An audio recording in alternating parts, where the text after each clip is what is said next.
नमस्कार, सुप्रभात, बहुत स्वागत आप सभी का IANS 24/7 पर। मैं हूं आपके साथ पूजा शर्मा और आप देखना शुरू कर चुके हैं IANS सुबह सवेरे। तो बात अगर सुबह सवेरे की है तो बुलेटिन की शुरुआत भी सबसे बड़ी खबर से कर लेते हैं। प्रधानमंत्री नरेंद्र मोदी अपने 75वें जन्म दिवस के अवसर पर मध्य प्रदेश के दौरे पर रहे। प्रधानमंत्री ने धार के बदनावर में PM मित्र पार्क का इस दौरान शिलान्यास भी किया। साथ ही स्वस्थ नारी सशक्त परिवार महाअभियान की शुरुआत की।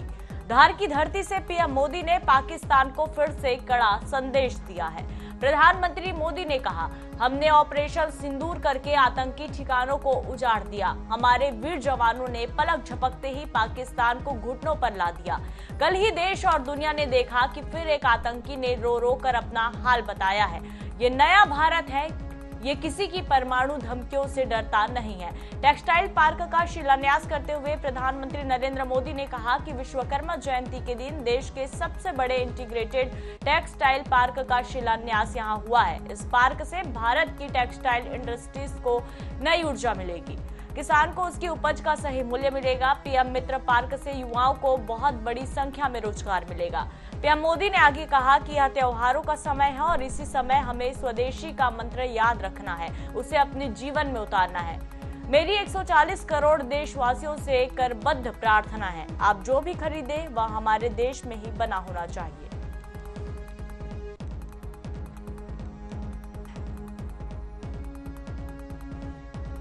प्रधानमंत्री नरेंद्र मोदी अपने 75वें जन्म दिवस के अवसर पर मध्य प्रदेश के धार पहुंचे, जहां पर उन्होंने स्वस्थ नारी सशक्त परिवार महाअभियान की शुरुआत की। ये 5 तस्वीरें हम आपको दिखा रहे हैं प्रधानमंत्री नरेंद्र मोदी के धार दौरे को लेकर, जहां पर मंच पर PM ने महाअभियान की शुरुआत की।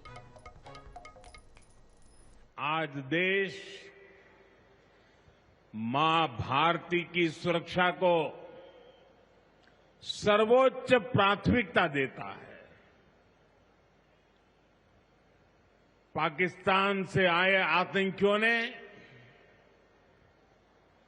हमारी बहनों बेटियों का सिंदूर उजाड़ा था। साथियों, ये नया भारत है, ये किसी की परमाणु धमकियों से डरता नहीं है। साथियों, ये समय त्योहारों का समय है और इस समय आपको स्वदेशी का मंत्र भी लगातार दोहराना है, अपने जीवन में उतारना है। मेरी आप सबसे करबद्ध प्रार्थना है, 140 करोड़ देशवासियों से मेरी प्रार्थना है, आप जो भी खरीदें वो देश में ही बना होना चाहिए। देश के सबसे बड़े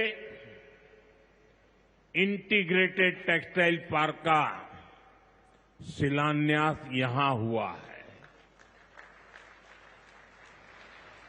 इस पार्क से भारत की टेक्सटाइल इंडस्ट्री को नई ऊर्जा मिलेगी। ये टेक्सटाइल पार्क से सबसे बड़ा लाभ हमारे युवकों को, युवतियों को बहुत बड़ी संख्या में रोजगार मिलेगा। मैं इन परियोजनाओं और अभियानों के लिए सभी देशवासियों को बधाई देता हूं। तो देखिए, 75वें जन्म दिवस पर क्या कुछ खास रहा आपको बताते हैं। PM मोदी की MP को बड़ी सौगात, स्वस्थ नारी सशक्त परिवार और पोषण अभियान का शुभारंभ हुआ। सिकल सेल स्क्रीनिंग के तहत 1 करोड़ कार्ड का वितरण किया गया और इसके अलावा प्रधानमंत्री नरेंद्र मोदी सुमन सखी चैट बॉक्स की भी लॉन्चिंग की गई है। तो महिलाओं के लिए पूरा फोकस रहा प्रधानमंत्री नरेंद्र मोदी का ये दौरा। प्रधानमंत्री मातृ वंदना योजना के तहत धनराशि का ट्रांसफर भी इस दौरान किया गया है। 10 लाख से ज्यादा महिलाओं के खाते में राशि का ट्रांसफर किया गया।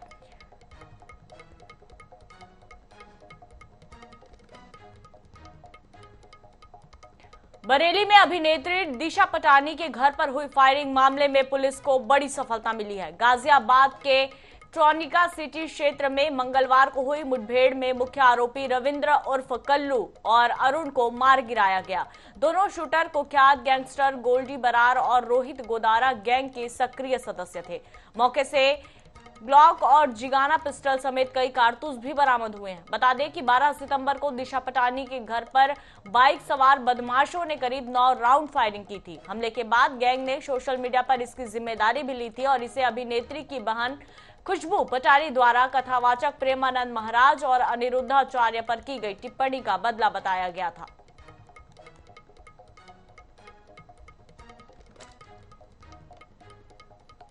छत्तीसगढ़ में नक्सल संगठन ने शांति वार्ता की इच्छा जताते हुए हथियार छोड़ने का संकेत दे दिया है। नक्सली संगठन के प्रवक्ता अभय का एक पत्र वायरल हुआ है, जिसमें वीडियो कॉल के जरिए बातचीत और 1 महीने का समय मांगा गया है। पत्र में नक्सलियों ने सीज फायर की भी मांग की है और संपर्क के लिए ईमेल आईडी भी जारी किया गया।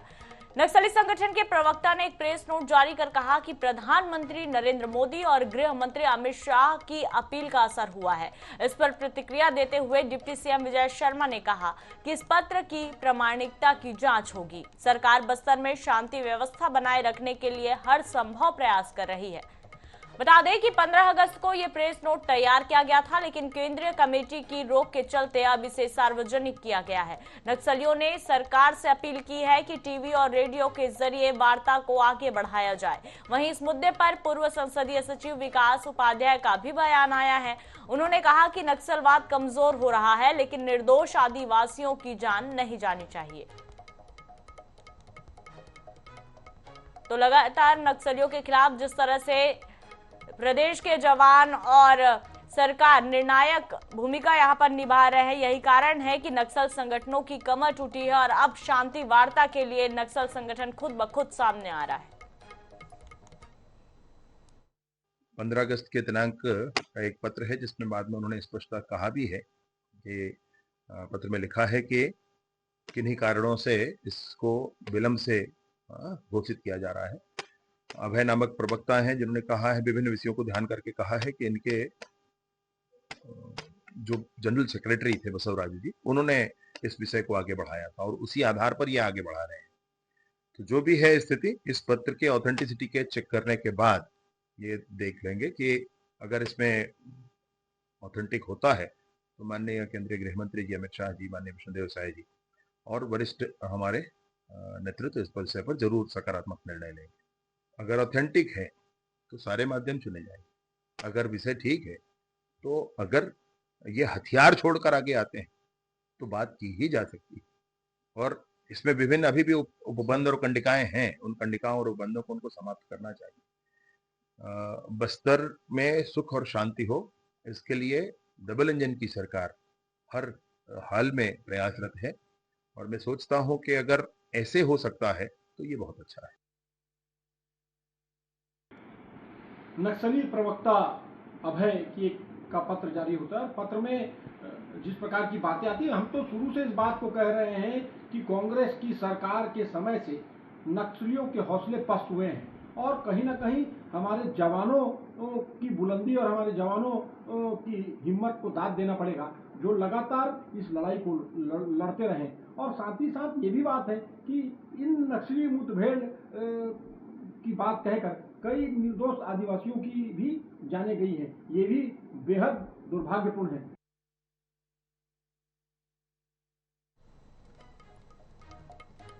पार्टी माओवादी प्रेस विज्ञप्ति दिनांक 15 अगस्त 2025। हथियारबंद संघर्ष को अस्थायी रूप से त्याग कर भारत की उत्पीड़ित जनता की समस्याओं का निराकरण के लिए जन संघर्षों में भाग बनेंगे। भारत के माननीय प्रधानमंत्री, गृह मंत्री, माओवादी आंदोलन से प्रभावित राज्यों के मुख्यमंत्री एवं गृह मंत्री, शांति वार्ता के प्रति सानुकूल रवैया अपनाने वाले सत्ता एवं तमाम विपक्ष पार्टियों के नेतागण, शांति कमेटी के साथियों, पत्रकारों एवं जनता के सामने बदले हुई हमारी पार्टी के रुख को इस प्रेस विज्ञप्ति द्वारा हम स्पष्ट कर रहे हैं। भारत की कम्युनिस्ट पार्टी माओवादी केंद्रीय कमेटी प्रेस विज्ञप्ति दिनांक 15 अगस्त 2025। हथियारबंद संघर्ष को अस्थायी रूप से तो हथियार डालेंगे नक्सली, ये बड़ा सवाल है। हालांकि जिस तरह से ये ऑडियो जारी हुआ, ये पत्र जारी हुआ, कहीं ना कहीं डिप्टी सीएम ये जरूर कह रहे हैं कि जो ये पत्र आया है उसकी प्रामाणिकता जांची जाएगी कि क्या वाकई ये नक्सलियों की ओर से ही जारी किया गया प्रेस नोट है। और इसको लेकर जिस तरह से बयान आपने सुना, कांग्रेस के ओर से भी बयान आया। विकास उपाध्याय ने भी कहा है कि हम चाहते हैं कि नक्सली बैकफुट पर जाए, लेकिन इसमें मासूम आदिवासियों की जान नहीं जानी चाहिए। लेकिन जिस तरह से निर्णायक भूमिका हमारे जवानों ने निभाई और लगातार इसी का ही एक बड़ा परिणाम है कि नक्सली अब कहीं ना कहीं बैकफुट पर जाते नजर आ रहे हैं, और ये बड़ी उपलब्धि जवानों के लिए।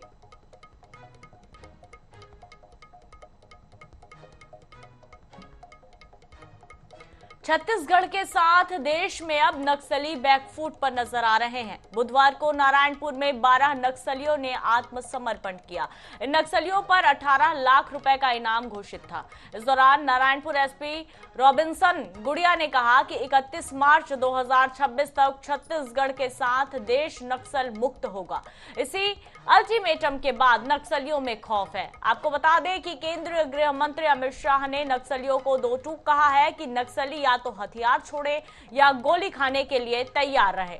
उधर सुरक्षा बल भी तेजी से एंटी नक्सल ऑपरेशन चला रहा है, जिसका खौफ अब नक्सलियों में साफ तौर पर दिखाई दे रहा है।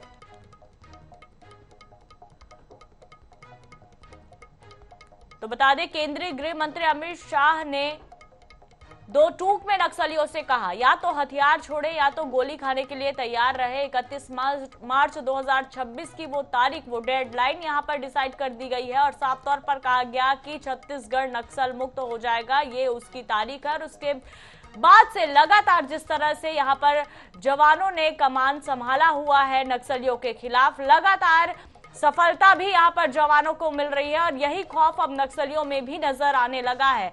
लगातार नक्सली या तो आत्मसमर्पण की ओर यहां पर अग्रसर है या तो फिर वो भागते हुए भी यहां पर नजर आ रहे हैं। और अब साफ तौर पर उन्होंने एक पर्ची भी जारी कर दी है, कह दिया है कि अब हम सीज फायर के लिए तैयार हैं।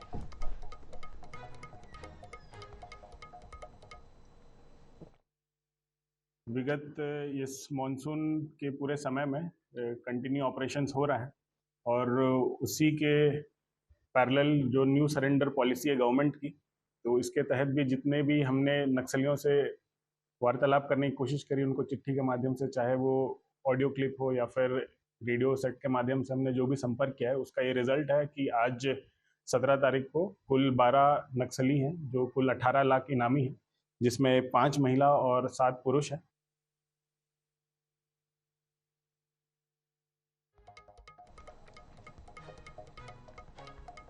देश अब अपने त्योहारों के खुमार में आ गया है। गणेश उत्सव के साथ त्योहारी सीजन की शुरुआत भी हो चुकी है। 22 सितंबर से नवरात्र की शुरुआत हो रही है और 1 अक्टूबर तक पूरे देश भक्ति का सैलाब नजर आने वाला है। इसी भक्ति का एक रंग है गरबा। नवरात्र और गरबा को लेकर लोगों में अभी से उत्साह दिख रहा है। मध्य प्रदेश समेत देश में शारदीय नवरात्र की तैयारियां शुरू हो गई है। प्रदेश में जगह जगह गरबा डांस की ट्रेनिंग दी जा रही है, लेकिन ये गरबा हर साल विवादों की वजह भी बनता जा रहा है। और वो इसलिए क्योंकि गरबा के बहाने कुछ लोग अपनी घिनौनी हरकतों को अंजाम देने की फिराक में रहते हैं। इसी बीच गरबा के आयोजनों में मुस्लिमों की एंट्री को लेकर मुद्दा फिर गरमाने लगा है। भोपाल सांसद आलोक शर्मा ने मुस्लिमों के प्रवेश पर सख्त पाबंदी की मांग कर इस मुद्दे को गरमा दिया। सांसद आलोक शर्मा ने कहा कि जो जिस समुदाय का या संप्रदाय का है उसे अपने त्योहार मनाने चाहिए। हिंदू जाग गया है, अब लव जिहादी, कलावा बांधकर या टीका लगाकर गरबा आयोजन में प्रवेश न करें, क्योंकि एक व्यक्ति लव जिहाद करता है तो पूरा परिवार भुगतता है। विश्व हिंदू परिषद और बजरंग दल जैसे हिंदूवादी संगठन भी लगातार इसका विरोध करते हैं। गरबा पंडालों में आने वाले मुस्लिम युवकों पर हिंदू युवतियों को बरगलाते और लव जिहाद का आरोप लगाकर उनके प्रवेश पर पाबंदी लगाने की मांग करते रहे हैं।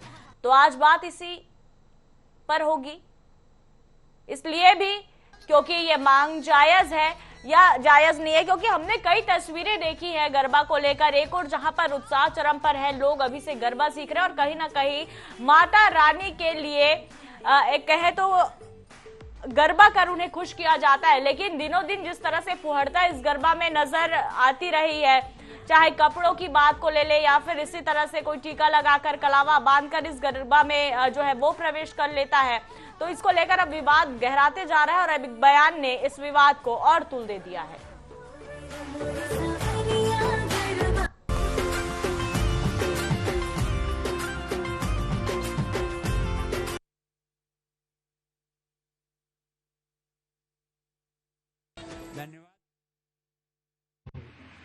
हमारी माताएं बहनें अपने गरबे के माध्यम से अपनी दुर्गा की, अपनी शक्ति की आराधना करें। इसमें किसी दूसरे संप्रदाय को एंट्री नहीं दी जाए।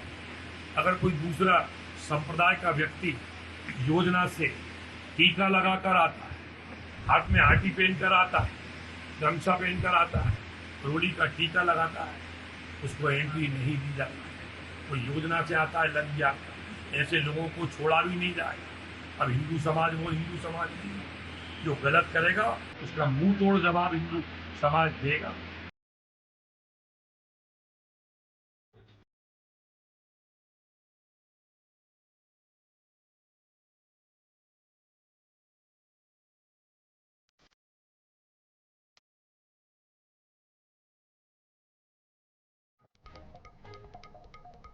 तो देखिए, हिंदूवादी संगठन का ये विरोध है, गरबा पंडालों में मुस्लिमों की एंट्री नहीं होनी चाहिए। और जिस तरह से लगातार मध्य प्रदेश से लव जिहाद के मामले निकलकर सामने आए, कुछ मुस्लिम युवकों ने हिंदू नाम बताकर लड़कियों को बरगलाने का काम किया, इस तरह के आरोप लगे हैं। इसको लेकर अब साफ तौर पर हिंदू संगठन के जो लोग हैं वो यहाँ पर सख्त हो गए हैं और साफ तौर पर कह दिया गया है कि मुस्लिम युवकों को एंट्री नहीं दी जाएगी। संगठन का विरोध और साथ ही साथ ये भी कहा कि मां बहनों की सुरक्षा पहली प्राथमिकता है। कहीं ना कहीं ऐसे हाथ में कलावा बांधकर, माथे पर रोली लगाकर गैर हिंदू अगर इस गरबे में प्रवेश करता है तो कहीं ना कहीं मां बहनें जो है वो असुरक्षित हो जाएंगी, ये मानना है। और लगातार इस तरह की तस्वीर भी निकलकर सामने आई। यही कारण है कि एक डर और एक सुरक्षा की ये भावना, लेकिन जिस तरह से यहाँ पर बयान दिया गया है उसको लेकर ये विवाद गहराता जा रहा है। इंदौर में हुआ चूहा कांड तो आप सभी को याद ही होगा कि किस तरह से 2 नवजातों की जान चली गई थी। ये मामला अभी शांत नहीं हुआ है कि शिवपुरी के मेडिकल कॉलेज के SNCU वार्ड से चूहे की खबर सामने आई है। यहां वार्ड में चूहे घूमते दिखे, जिसके बाद नवजातों की सुरक्षा पर एक बार फिर से सवाल उठने लगे हैं। इधर मामले को तूल पकड़ता देख अस्पताल प्रबंधन ने सफाई दी है, कहा किसी को कोई नुकसान नहीं हुआ है। तो बता दें कि कुछ दिनों पहले इंदौर में चूहों के काटने से 2 बच्चों की मौत हो गई थी, जिसके बाद जो अन्य अस्पताल है उसे इससे सबक लेना चाहिए था, सतर्क होना चाहिए था, लेकिन इस लापरवाही से किसी ने सीख नहीं ली। आलम यह है कि शिवपुरी मेडिकल कॉलेज के NSCU वार्ड में भी चूहे देखने को मिले। हालांकि अस्पताल प्रबंधन की ओर से यह जरूर कहा गया है कि बच्चों को कुछ नहीं हुआ, सभी सुरक्षित हैं। तो क्या उस वक्त का इंतजार किया जाए कि इंदौर के तरह ही यहाँ पर भी बच्चों के साथ चूहे जो है ऐसे उन्हें कुतर कुतर कर खा ले या उनकी जान ले ले, तब जाकर अस्पताल प्रबंधन जागेगा? क्योंकि सफाई तो जरूर पेश की जा रही है कि यहाँ पर कुछ हुआ नहीं है, तो क्या उस वक्त का इंतजार करें कि कुछ होगा तब इन चूहों को रोकने के लिए यहाँ पर कदम उठाए जाएंगे? तो देखिए, इस तरह की जो तस्वीर है लापरवाही की, ये बिल्कुल स्वीकार योग्य नहीं है। और खास तौर पर बात जब नवजात बच्चों की हो जाती है, उनकी सुरक्षा की हो जाती है, तो बिल्कुल भी नहीं, क्योंकि वो बच्चे जो तुरंत ही जन्म लिए होते हैं वो क्या अपनी सुरक्षा कर पाएंगे, कैसे अपने आप को बचा पाएंगे, प्रोटेक्ट कैसे कर पाएंगे? तो ऐसे में तो उनकी सुरक्षा के लिए और ज्यादा यहाँ पर एहतियात बरतने की जरूरत है। लेकिन यहाँ पर इस तरह कुछ भी देखने को नहीं मिल रहा है। लापरवाही देखिए, चूहा किस तरह से NSCU वार्ड में ऐसा घूमता भागता नजर आ रहा है।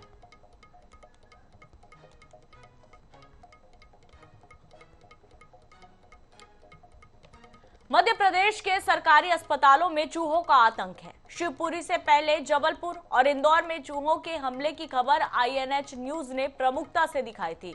इंदौर के MY अस्पताल के NICU वार्ड में भर्ती नवजातों पर चूहों ने हमला कर उनके हाथ कुतर दिए थे। इलाज के दौरान दोनों नवजातों की मौत भी हो गई।